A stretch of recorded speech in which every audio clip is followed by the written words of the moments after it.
आइए दोस्तों, अब हम सॉल्व करेंगे प्रश्नावली 6.2 का दूसरा सवाल। जैसा कि आप जानते हैं कि दूसरा क्वेश्चन में टोटल 3 क्वेश्चन आपको दिए गए हैं। हम तीनों क्वेश्चन को हम बड़े बेहतरीन तरीके से समझने की पूरी कोशिश करेंगे। और आप सबको पता है कि जब हम समझाते हैं तो समझ में आ ही जाता है। ऐसा हो ही नहीं सकता कि हम समझाएं और समझ में ना आए। तो आइए सबसे पहले हम इस क्वेश्चन को पढ़ लेते हैं। तो क्वेश्चन कहता है कि किसी त्रिभुज PQR की भुजाओं PQ और PR पर क्रमशः बिंदु E और F स्थित है। निम्नलिखित में से प्रत्येक स्थिति के लिए बताइए कि क्या EF समांतर QR है। अब समझने वाली बात यह है कि EF समांतर QR कब होता है, वो कंडीशन, कौन सा कंडीशन ऐसा है कि जब EF समांतर QR होना चाहिए। तो कंडीशन यह है कि मान लेते हैं, जैसे कि अभी समझाता हूं कि किसी त्रिभुज PQR है, यानी कोई त्रिभुज हमें बना लेना है। तो चलिए यहाँ से एक त्रिभुज बना लेते हैं। तो यहाँ पे मान लो कि मैं एक त्रिभुज बनाता हूँ कुछ इस तरीके से, ठीक है। ये बना लिया मैं त्रिभुज, और त्रिभुज PQR, मानो ये P है, ये Q है और ये रहा मेरा R, ठीक है। तो इसी त्रिभुज PQR की भुजाओं PQ, ये PQ भुजा है, और PR, तो ये है PR, ये भुजा PR है और ये PQ है। तो PQ और PR पर क्रमशः बिंदु E और F स्थित है। E, एक बिंदु E है, E हम डाल दिया, और एक बिंदु F है। तो ये बिंदु स्थित है, ठीक है। क्या है? स्थित है। दोनों को मिला दो, यहाँ से यहाँ तक क्या करना है, मिला देना है। तो चलिए हम मिला देते हैं। तो इसको मैंने मिला दिया EF, ठीक है, स्थित है। निम्नलिखित में से प्रत्येक स्थिति के लिए बताइए कि क्या EF समांतर QR है। ये आपसे पूछ रहा है कि ये EF समांतर QR है या नहीं, ये आपको बताना है हर एक क्वेश्चन में। पहला वाला क्वेश्चन, दूसरा और तीसरा, तीनों क्वेश्चन में बताना है कि क्या EF समांतर QR है। तो मैं आपको बता दूं कि EF समांतर QR कब होगा, जब ये भुजाओं का अनुपात और ये भुजाओं का अनुपात दोनों आपस में बराबर होंगे तो समझेंगे कि EF समांतर QR है। अगर नहीं बराबर हुआ तो समझेंगे नहीं है कि नहीं। यानी ये भुजा और ये भुजा का अनुपात, ये भुजा का अनुपात दोनों बराबर होना चाहिए। कहने का मतलब PE और बटे में QEQ कह सकते हो, अब बराबर PF अब बटे में FR कह लो, ठीक है। तो ये दोनों अगर बराबर होंगे तभी ही EF समांतर QR होगा, अन्यथा नहीं होगा। इस बात से आप परिचित हो जाए। तो आइए हल करते हैं। सबसे पहले यहाँ लिखते हैं हल, ठीक है, ओके। डायग्राम में देखिए कि PE हमारे पास कितना है, तो P है 3.9 सेंटीमीटर। तो हम लिखते हैं यहाँ पे 3.9 सेंटीमीटर, ठीक है। और EQ हमारे पास कितना है, 3 सेंटीमीटर। तो EQ ये है 3 सेंटीमीटर, तो हमने रखा 3 सेंटीमीटर। PF कितना है, 3.6 सेंटीमीटर। भैया P और ये रहा F, ये है 3.6 सेंटीमीटर, 3.6 सेंटीमीटर। और FR क्या है हमारे पास, तो FR बराबर दे रखा है 2.4 सेंटीमीटर। अब देखेंगे इस पर तुलना करके कि दोनों आपस में बराबर है, ये भुजा। अगर बराबर होगा तो हम कहेंगे EF समांतर QR है, और नहीं बराबर होगा तो नहीं कहेंगे, ठीक है। तो ये सारे के सारे दिया गया है। अब हम पुट करते हैं कि PE बटे में EQ है ना, तो चलिए हम लिखते हैं PE बटे में EQ। तो PE की वैल्यू क्या है, 3.9, तो 3.9 रखेंगे, और बटे में EQ की वैल्यू क्या है, EQ की वैल्यू 3 है, तो हम रखेंगे 3 और बराबर। अब यहाँ पे देख लीजिए कि PF बटे में FR, तब PF क्या है हमारे पास 3.6, अब बटे में FR क्या है हमारे पास 2.4। तो मैंने पुट कर दिया। अब ये दशमलव से दशमलव कट गया है ना। अब यहाँ से काटते हैं, देखते हैं इसको काटेंगे भैया। तो 13 तिहाई 39, ये कट जाएगा ना। तो हमारे पास आएगा क्या, ई दशमलव। तो इस दशमलव के बाद मतलब एक अंक के बाद दशमलव, तो एक अंक के बाद दशमलव यहाँ डाल सकते हो, यानी ये आया 1.3। अब बराबर ये कटेगा, क्या कटेगा, 12 तिहाई 36 और 8 3 24, ये भी कटेगा। 4 तिहाई 12, नहीं ऐसे नहीं, 6 दूना 12 और 4 दूना 8, तो 3 चौके 12, 3 चौके 12 काट दो और 2 चौके 8 काट दो, तो यानी 3/2 आया। और ये 1.3 है, इसके नीचे एक छिपा रहता है। अब बताओ कि क्या ये दोनों एक दूसरे के बराबर है? नहीं बराबर है। ये भुजा इसका मान निकला, इस भुजा का मान क्या है हमारे पास? 1.3, और इस भुजा का मान क्या हमारे पास? तो 3/2। क्या ये दोनों आपस में बराबर है? नहीं बराबर। इसका मतलब PE बटे में EQ बराबर नहीं है PF बटे में FR। और जब बराबर नहीं है इसका मतलब EF समांतर QR नहीं होगा। तो हम लिखेंगे अतः PE बटे में EQ is not equal to, यानी बराबर नहीं है PF बटे में FR। इसलिए E क्या है हमारे पास? EF समांतर QR नहीं होगा। ये हमारे पास आंसर आ गया। ठीक है, आई होप कि आप समझ गए होंगे। तो वीडियो पसंद आए तो लाइक करो और दोस्तों को भी शेयर करो। चलो अगला क्वेश्चन लेते हैं। आइए दोस्तों, अब हम सॉल्व करते हैं क्वेश्चन नंबर 2, यानी दूसरा सवाल। तो यहाँ पे दे रखा है क्या? PE 4 centimetre, QE 4.5 centimetre, PF बराबर 8 सेंटीमीटर और RF बराबर 9 सेंटीमीटर। तो जो दिया है उसी को हम पहले लिख लेते हैं। तो कहने का मतलब PE दे रखा है 4 सेंटीमीटर, यानी PE 4 सेंटीमीटर, लो मैंने लिख दिया। उसके बाद दे रखा है QE बराबर 4.5 सेंटीमीटर, QE बराबर 4.5 सेंटीमीटर। ठीक है, अब उसके बाद यहाँ देखिए PF बराबर 8 सेंटीमीटर, तो P और ये रहा F, तो PF बराबर 8 सेंटीमीटर। ठीक है, और उसके बाद RF बराबर 9 सेंटीमीटर, तो ये रहा R और ये रहा F, तो RF बराबर 9 सेंटीमीटर।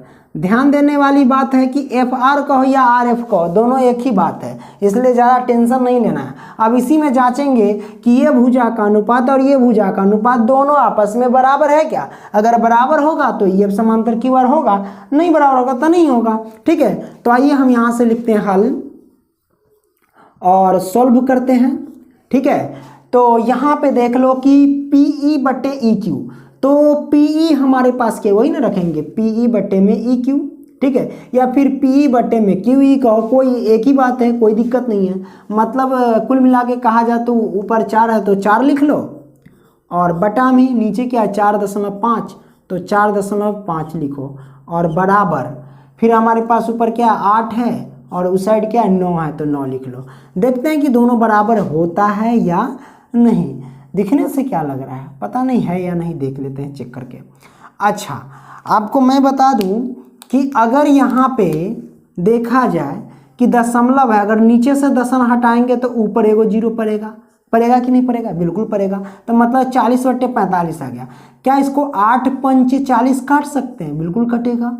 और इसको 9 पंचे 45 काट सकते तो बिल्कुल कटेगा। तो हमारे पास जो है इसकी वैल्यू 8/9 और बराबर 8 इधर भी 9।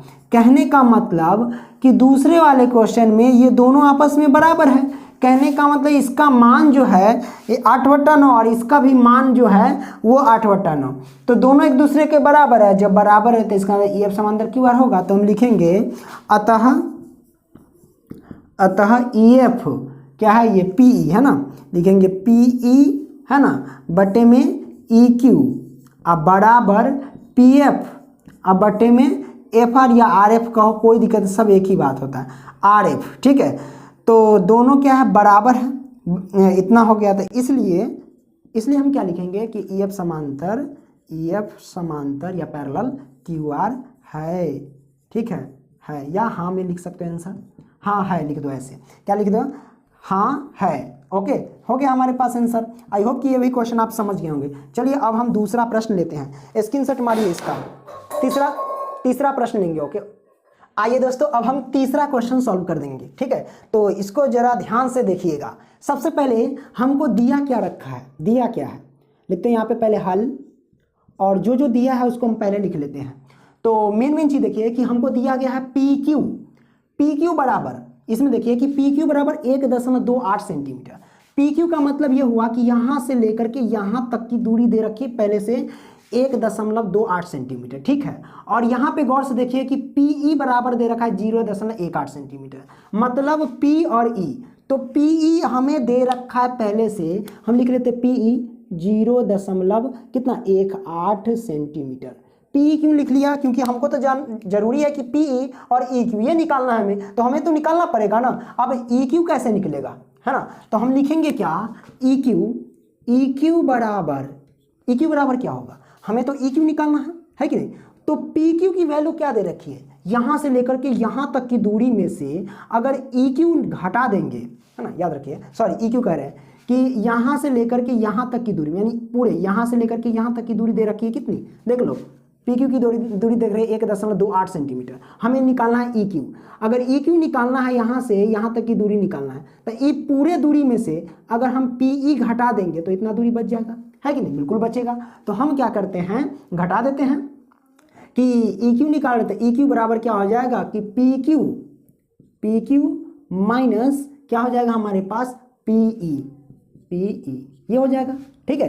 तो ई क्यू बराबर, चलिए पी क्यू की वैल्यू की दे रखी है कितनी, पी क्यू यहाँ से यहाँ तक की दूरी दे रखी है 1.28 माइनस पी ई की वैल्यू है 0.18 ये दे रखी है। अब हम क्या करेंगे, इसमें से घटाएंगे। कैसे घटाएंगे, देखिए आपको घटाना आना चाहिए। 1.28 में से घटेगा 0.18, तो दशमलव से इधर 1 8 है, इधर 0 है तो 0 घटा दो। अब 8 में से 8 गया तो 0, 2 में से 1 गया तो 1 दशमलव, तो दशमलव 1 में से 0 घटाएगा तो 1 ही आएगा, तो 1.10 आएगा। क्या आएगा हमारे पास, ई क्यू की वैल्यू आ जाएगी 1.10। तो हम लिखते हैं 1.10 बराबर क्या आ गया 1.10, ठीक है। ये हमारे पास ई क्यू की वैल्यू आ गई। तो ई क्यू की जगह पे रखते हैं 1.10, ठीक है। अब यहाँ पे गौर से देखिए, पुनः क्या लिखेंगे, पुनः, ठीक है। यहाँ से देखिए कि अब इसका काम खत्म, इसका भी काम खत्म। यहाँ देखिए पी आर की वैल्यू 2.56 सेंटीमीटर। पी आर कहने का मतलब यहाँ से लेकर के यहाँ तक की दूरी दे रखी है, पूरा की दूरी दे रखी है, पी से लेके आर तक की दूरी दे रखी है कितना, 2.56 सेंटीमीटर, ठीक है। अब उसमें देखिए कि पी एफ की दूरी जो है 0.36 सेंटीमीटर, यानी पी और एफ की दूरी दे रखी है 0.36 सेंटीमीटर, ठीक है, 0.36 सेंटीमीटर। और पूरे की दूरी पी आर की दूरी दे रखी है कितना हमारे पास, 2.56 सेंटीमीटर। तो कहने का मतलब हमें एफ आर की दूरी निकालनी होगी।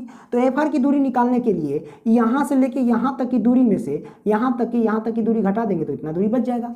तो कहने का मतलब कि हम लिखेंगे डायरेक्ट एफ आर बराबर, ठीक है, या आर एफ कहो, तो एफ आर बराबर क्या हो जाएगा हमारे पास कि पी आर माइनस के पी एफ, ठीक है, पी एफ। चलिए घटाते हैं, तो पी आर की वैल्यू हमारे पास क्या है, तो वही लिख लेते हैं, पी आर की वैल्यू 2.56। घटा देंगे पी एफ, तो पी एफ हमारे पास कितना है, तो पी एफ है 0.36। तो घटाएंगे तो कितना होगा हमारे पास, चलिए घटा लेते हैं। अगर इसको हम घटाएंगे तो आना चाहिए 2.56 में से घटाते हैं 0.36, 6 में से हो गया 0, 5 में से 3 गया तो 2, और ये घटेगा दशमलव, ये 2, यानी 2.20 आएगा। कितना आएगा भैया, पी एफ आर की वैल्यू 2.20, ठीक है। इतना तक नोट कर लेना है, तो हम इसमें पुट कर देते हैं कि 2.20 इसकी वैल्यू, ओके। अब इससे हम क्या करेंगे, हल करेंगे यहाँ से। तो हल करने के लिए यहाँ से हम नीचे वही करेंगे, ये वैल्यू लगा देना पी बटे क्यू की और बराबर पी एफ बटे एफ आर पे पुट कर देना है। तो इसके लिए हम इसको क्या करते हैं, अब हम मिटा नहीं तो इधर सोल्व कर देते हैं यहाँ से। चलिए तो इसमें सोल्व करें पी बटे की ई क्यू, तो पी की वैल्यू हमारे पास क्या है, तो देख सकते हैं पी ई की वैल्यू है 0.18 और बटा में ई क्यू की वैल्यू है 1.10 बराबर, इसको सॉल्व करते हैं, पी की वही 0.36 और बटे में क्या है 2.20। काट दो, ये तो नहीं कटेगा, ये कट जाएगा, 18 दूना 36, यानी 0.18 से कट जाएगा 18 दूना 36, ठीक है। 2.20 है तो इसको काटो कितना, 110 दूना 220 हो जाएगा, 10 का 2 अंक है तो इधर से 2 अंक गिनती करो, 1 और 2, यहाँ पे आएगा दशमलव, कट गया उतना से।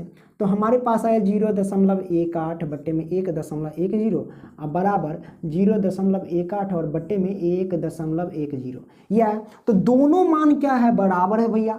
और जब बराबर है तो इसका मतलब क्या हो कि इसका वैल्यू यह है और इसका वैल्यू यह है, तो दोनों आपस में बराबर है। इसका मतलब EF समांतर क्यू आर है। तो हम लिखते हैं अतः PE, ठीक है, बट्टे में EQ बराबर है PF बट्टे में FR के। इसलिए क्या होगा, इसलिए हमारे पास EF समांतर, ठीक है, QR होगा। बस यही करना है, हमारे पास आंसर आ चुका है। ओके, आई होप कि ये क्वेश्चन आप समझ गए होंगे। वीडियो पसंद आया तो लाइक करो और दोस्तों को भी शेयर करो। चलो अगली वीडियो में मिलते हैं।